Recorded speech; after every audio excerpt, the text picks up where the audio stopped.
Studio mode in OBS lets you preview a scene before showing it live. Super useful if you want professional looking transitions.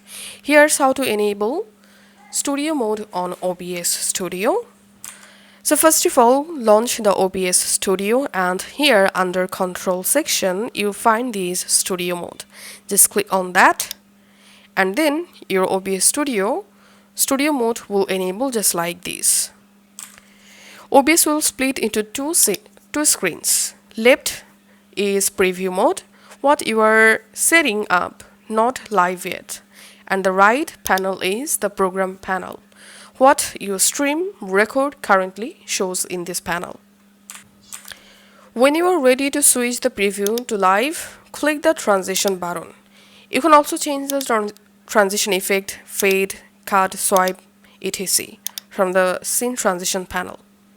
And if you want to turn off the studio mode, again under controls, just click on studio mode to disable. That's it.